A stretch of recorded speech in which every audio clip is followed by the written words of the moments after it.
Well, it's back-to-back Rugby World Cup wins for the All Blacks and another thrilling encounter against our old foes from across the ditch.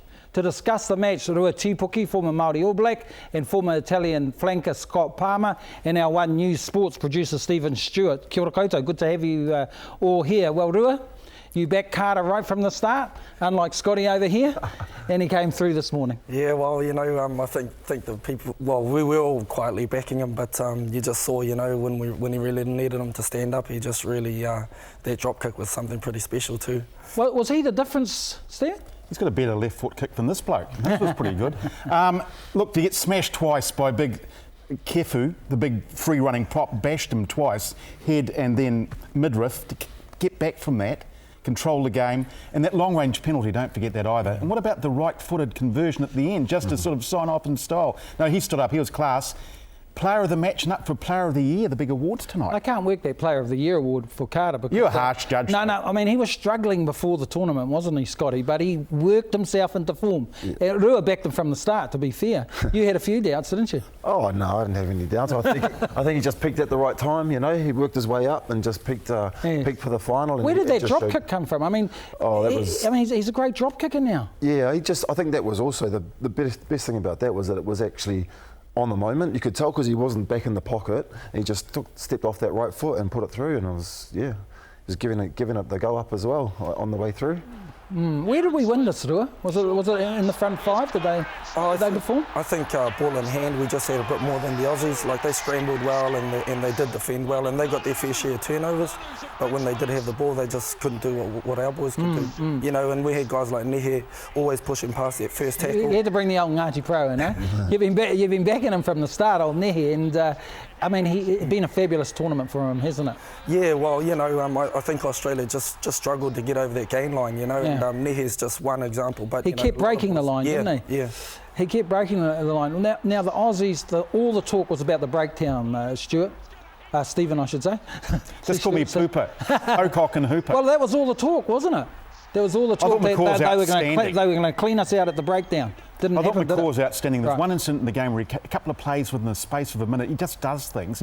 Reid playing on despite looking crocked after 5 minutes. Should he have stayed on? Retallick did that against South Africa early in the year, got injured in the warm-up, played the whole game. Some players can do it. They can play on a crook foot. You ever done that? Yeah, no, well, you could, like I saw once he didn't go off, he was going to have to get carried off.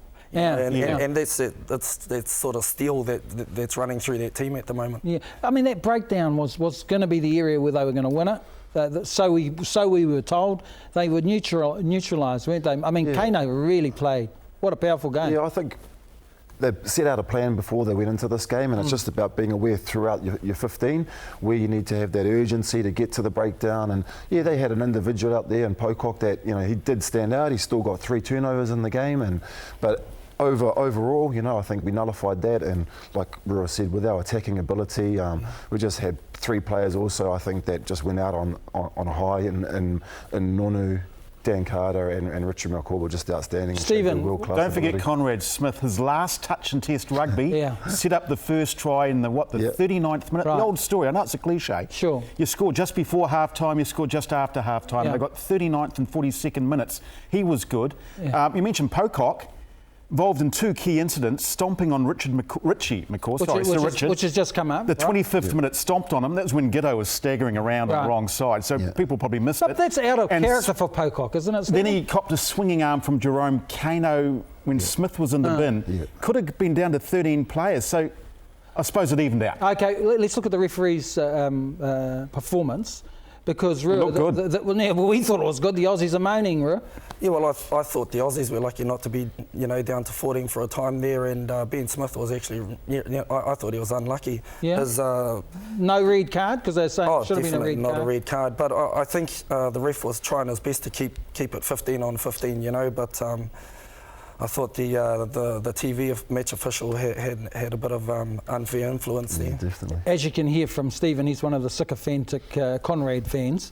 But come on. No, you are now. But really, the main man came on at half time. What a midfield when Sonny came on. Bill straight away. I mean, he was on 2 minutes and he offloading in a tackle to put Ma away. Well, Conrad didn't make a break in the whole tournament, did he?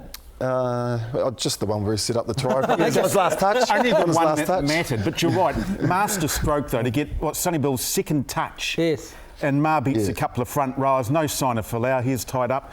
Great try, and again, don't forget, it was his last game as well. Ma Nonu. What a way to sign it.